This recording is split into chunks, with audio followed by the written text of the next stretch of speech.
It was very interesting the first time I kind of got introduced to the way that like transfers work in Europe, where it's almost a two-parter, right? You got to agree with the club first, and then you got to agree as well with the player. But I thought that's just a lot better because then you get basically permission from both sides for the player to for this move to happen, right? You're gonna have the player has to agree to terms if they want to go there. Like if Callender had that situation here, there's probably a decent chance he doesn't make the move. If he truly wants game time, he's not going to go sit behind Kalina, and Charlotte's not going to bench Kalina. The only way I think this makes sense if he were to have permission is if Charlotte comes in and says, "Hey, Kalina's out next year. He's going back to Croatia or something.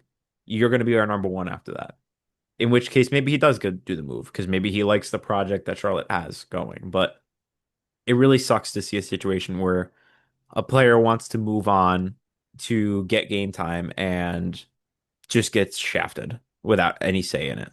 Yeah, I mean, look, just starting from the move from a sporting point, this doesn't make any sense from Charlotte, right? Kalina just signed a new deal, and unless you are planning on moving him next window, like you're just talking about, you're bringing a starting caliber goalkeeper to be your number two. Then you add in the fact that he was never consulted about where he was going, so he's now forced to go somewhere he doesn't want to be. Now, granted, Charlotte's not bad, but it could be, he didn't get a chance of where he was going, and now he has to go somewhere where he's going to sit to be the number two a year when he's trying to make a World Cup roster. Not only is he going to come in and be pissed off and angry, but he's going to look to move on as soon as he can. He's going to force his way out. So you're paying for a backup goalkeeper, overpaying for a backup goalkeeper probably, and you're going to get what out of it? Nothing, right? And furthermore, to reharp on this point, we need to be done with this trading players without talking to them thing. Like, this isn't the NFL, this isn't NBA or other pro American sports. There is a host of other opportunities that a player can take across leagues, countries, and continents.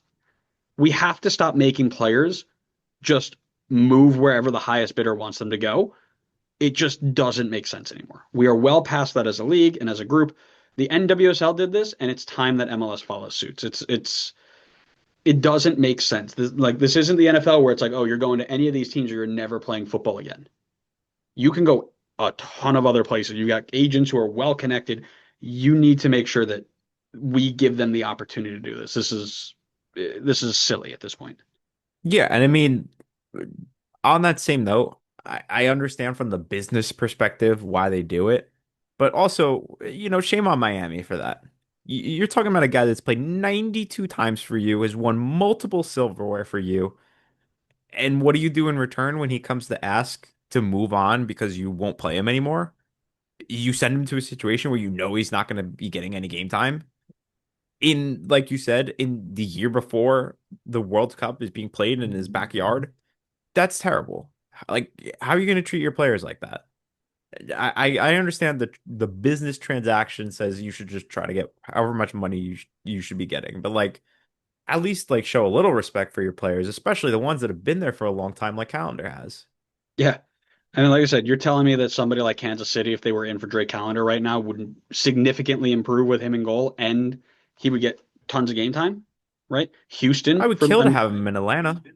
yeah, Atlanta too. That's a great point, right? I mean, I think you got a couple of young, exciting prospects, but Guzan's time's done.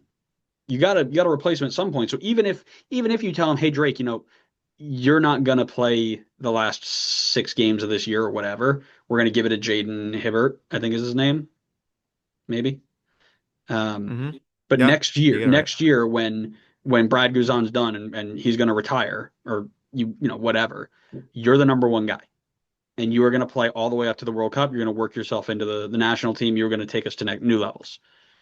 I think he jumps at that. No doubt. No doubt.